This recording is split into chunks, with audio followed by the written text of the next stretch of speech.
Over the years, there have been a lot of attempts at creating a Wonder Woman TV show of some kind. But for one reason or another, it's almost never gotten off the ground. Pilots have been shot, but never picked up past that. And today's topic is one such case. Hitting the air just a year before the much more memorable and iconic Lynda Carter-led series would, serving almost as a test pilot for that series before being reworked, retooled, recast, and just overall reimagined. The difference a year makes here is staggering, as the Wonder Woman TV audiences would see just a year later was a much more true-to-form, accurate adaptation, while this is decidedly not. I mean, when you have a blonde Wonder Woman wearing an Evel Knievel outfit, I really just think that goes without saying. Something the original actress even notes herself.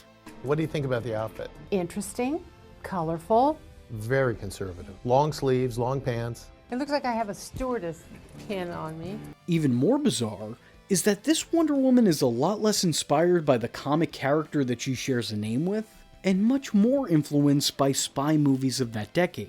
And the opening credits really gets that point across, with a sequence very reminiscent of that genre.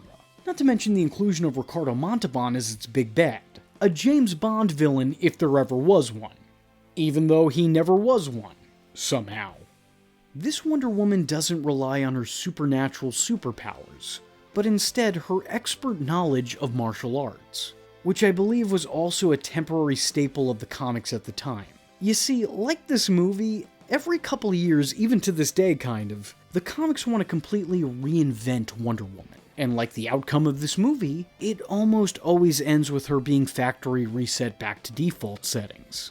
At the time in the comics, Wonder Woman was depowered and demystified, with her relying on her hand-to-hand combat over everything else. But the major issue is that short-term story in the comics wasn't the best presentation for the character overall. It's such a small stint that is very forgettable in the character's long-running history. So this was never the right way to have this character showcased. Sure, it was somewhat accurate for the time, but now it's a very dated time capsule. This Wonder Woman isn't really a superhero, she's a super spy.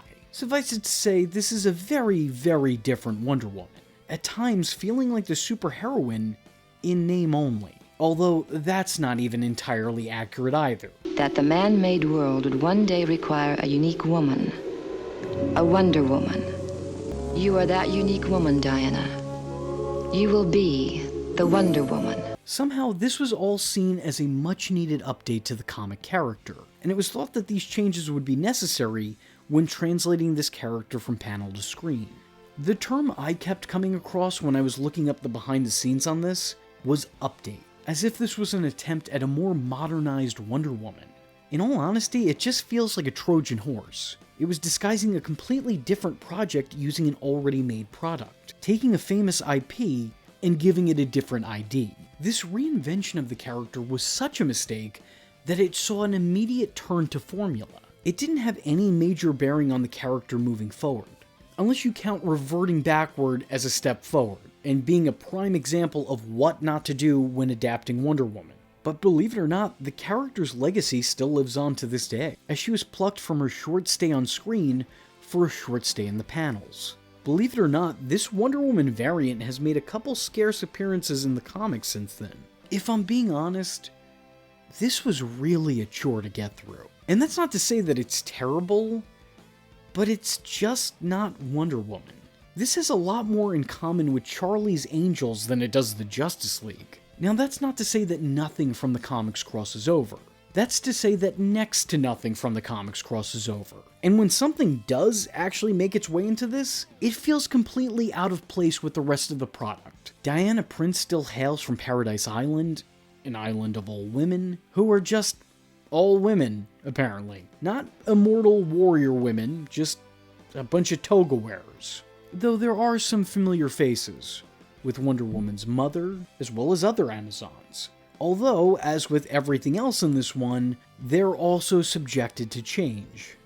The character of Nubia was replaced with a brand new character in Angela. Both were Amazons that sought out greener pastures in the Island of Man. And the character from the comics debuted just the year before this TV movie came out.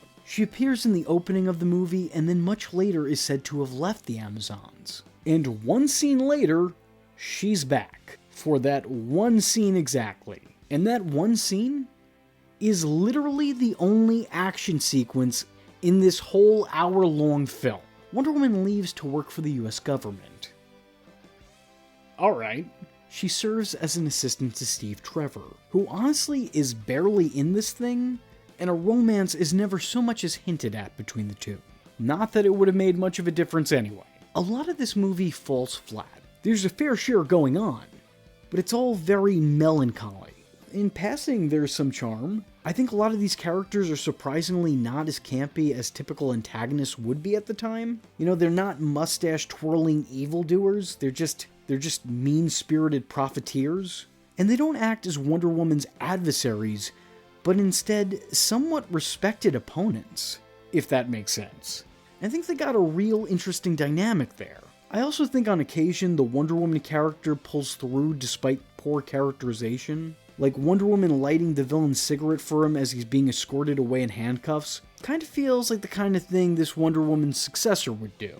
The confidence in which this Wonder Woman handles every given situation is so on point. She's constantly strong, but not so strong that she feels invulnerable. Every threat still feels like a threat to her, but she just might have the right wit and wonder to get out of these obstacles. Most importantly though, if there was anything to take away from this TV pilot, it's that this guy's name is George.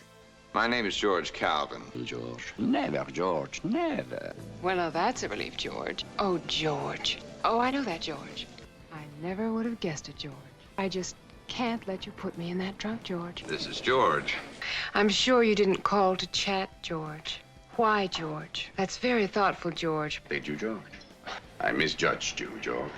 George, I think I know what yours is, George. George. Fine, George. George. George. George. George. I guess our honeymoon is over, George. Oh, I certainly hope not, George. George. We made a deal, George. Why the gun, George? No thanks, George. Why, George? You want all the money, George, huh? You'll find a way to be broke in a year, George. Don't swim! Really, George? Oh, I am so sorry. There's definitely stuff to like here. There's things that worked. But overall, the final product did not. This wasn't the way audiences wanted to see Wonder Woman. This was a woman dressed as a stewardess doing karate kicks. If you're a true Wonder Woman historian, then I think you gotta watch this because in a weird way, this is where it all began for her. Sure, there was another Wonder Woman pilot that predates this, but this one was actually completed and released. But if you're only a person with a passing interest in the character, I'm gonna be honest, I think it's safe to skip this one. It's not terrible, but it's not really anything. Having said that, if you enjoyed this video and want to see more forgotten TV pilots uncovered here on the channel, let me know in the comment section below by leaving a comment saying, "She's a wonderful woman." George. I am vengeance. I am the night, and that was V Infuso. Just remember, if you're not tuning in, then you're missing out. So, if you like the words that came out of his mouth hole, and you too would like to become a V-generate, don't forget to like and subscribe. Thanks for watching, nerds! And if you're not joining the fun, you're in for one bad day. And you know what they say about having one bad day?